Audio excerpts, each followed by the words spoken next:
निराकार कोई अलग परिभाषा नहीं है।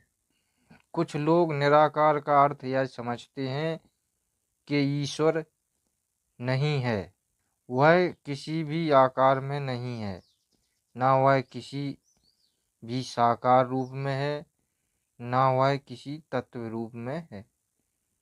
सीधा सीधा अर्थ हुआ, वह किसी भी रूप में नहीं है। यही समझते हैं लोग निराकार को। इसका मतलब यही निकल रहा है, ईश्वर है ही नहीं। जब वह किसी भी तत्व या अस्तित्व में नहीं है तो फिर किस निराकार को मानते हो? आखिर वह किसी न किसी अस्तित्व में तो होगा ही। निराकार का अर्थ यह नहीं कि ईश्वर है ही नहीं। जो लोग ईश्वर को किसी भी अस्तित्व में नहीं देखते, उनके लिए ईश्वर नहीं हो सकता। एक कहावत है, लोमड़ी अंगूर तक नहीं पहुंचती अनेक प्रयास करने के पश्चात, तो मन मारकर कहने लगती अंगूर खट्टे हैं। ठीक इसी तरह ईश्वर को तत्व से न जानने वालों की यही स्थिति है। वह तामसिक लोग ईश्वर को समझ ही नहीं सकते किसी भी साधन करने से। अंत में वह निराकार कहकर रह जाते हैं, लोमड़ी और खट्टे अंगूर की तरह। अर्थात उनके लिए ईश्वर है ही नहीं। जो लोग तर्क करने वाले हैं, जो परम तत्व परमात्मा को निराकार नहीं मानना चाहते और कहते कि निराकार कोई और दूसरा ही है, वो लोग किसी दूसरे निराकार को माने या मानते रहें, हम तो महानिराकार को मानते हैं, जो निराकारों का राजा है। और हम उसी का ध्यान करते हैं जो सभी निराकारों में निराकार है, अंतिम निराकार है, जो सभी निराकारों में राजा है और श्रेष्ठ है, जिसे परमात्मा राम कहते हैं। यहाँ राम किसी मनुष्य का नाम नहीं लिया जा रहा है, जो सभी जगह रमा हुआ है, परिपूर्ण रूप से सभी जगह व्याप्त है, उसका नाम राम लिया है। संसार में कोई एक वस्तु निराकार नहीं है, अनेकों वस्तुएं निराकार हैं। आकाश भी निराकार है, अग्नि भी निराकार है, मन निराकार, समय निराकार, वायु आदि सब निराकार ही तो है। निराकार वे पदार्थ होते हैं जो तत्व रूप में होते हैं और सर्वव्यापक होते हैं, उन्हें निराकार कहते हैं। वायु भी निराकार है। वायु भी अपने आप किसी कारण से आकार लेती है, वाष्प रूप में। अग्नि भी निराकार है। अग्नि भी किसी कारण से आकार लेती है अपने आप, ज्वालित ज्वालाओं के रूप में। इसी प्रकार से ईश्वर भी सर्वव्यापक तत्व रूप में है, जो किसी कारण से साकार और आकार रूप धारण कर लेता है। अग्नि को किसी साधन या लकड़ी, कोयला आदि से भी प्रकट कर सकते हैं।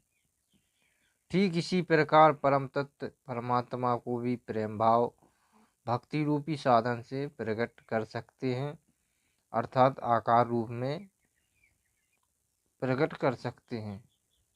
संसार में अनगिनत वस्तुएं निराकार हैं। जो इन सब वस्तुओं से सर्वश्रेष्ठ निराकारों में निराकार है, महानिराकार, वही परम तत्व परमात्मा है, जिसे गुरु पारब्रह्म या एकाकार भी कहते हैं।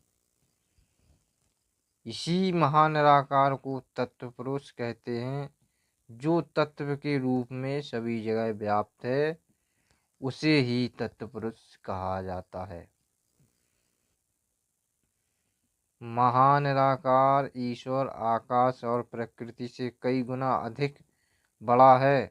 विस्तार में आप जितनी दूर तक विचार सकते हो उसके बारे में वह उतनी ही दूर तक फैला है। हमारी विचारधारणा जहाँ समाप्त हो जाए कि तत्पुरुष यहीं तक है, तो वह आपकी धारणा समाप्त होने के बाद भी रहता है, वह अनंत है। परमात्मा तत्व रूप से सर्व जगत में व्याप्त है। वह सर्वव्यापक ईश्वर समय अनुसार और योग अनुसार आकार रूप हो जाता है। जैसे समुद्र के जल से बादल बन जाते हैं और फिर दोबारा से बादल जल बन जाता है, समय और ऋतु अनुसार। ठीक इसी प्रकार परमात्मा तत्व से आकार हो जाता है और आकार से फिर तत्व में परिवर्तित होता रहता है, समय के अनुसार और युग के अनुसार। और तत्व रूपी परमात्मा का कुछ तत्व अंश ही आकृत होता है, ना कि संपूर्ण तत्व रूप। जैसे समुद्र का जल कुछ ही मात्रा में बाष्प बनता, बर्फ बनता, बादल बनता, पूर्ण रूप से समुद्र का जल अथाह स्थान पर ही सदा रहता है।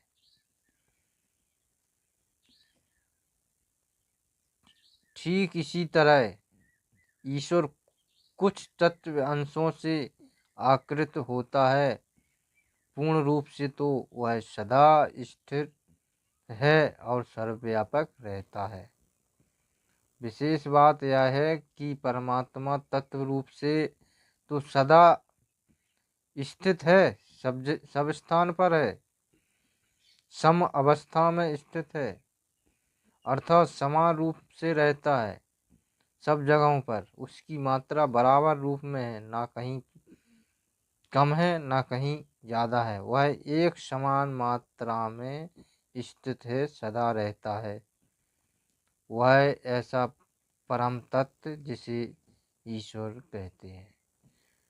दूसरी विशेष बात यह है कि जल सूर्य की गर्मी के प्रभाव से बादल बनते हैं और सर्वव्यापी तत्व रूपी ईश्वर योग के प्रभाव से आकृत होता है। वैसे तो शास्त्र कहते हैं उस परम तत्व पर किसी भी प्रकार का प्रभाव नहीं डाल सकता, फिर भी समय अनुसार उस पर प्रभाव हो जाता है। तीसरी बात यह है कि वह परम तत्व संपूर्ण रूप से आकार में परिवर्तित नहीं होता। उस परम तत्व का कुछ तत्व भाग ही अर्थात कुछ तत्व अंश ही आकार लेता है। उदाहरण के लिए जैसे संपूर्ण समुद्र का जल बादल रूप नहीं ले सकता, कुछ ही मात्रा में समुद्र का जल बादल बनता है, इसी प्रकार परम तत्व कुछ ही मात्रा में आकार लेता है।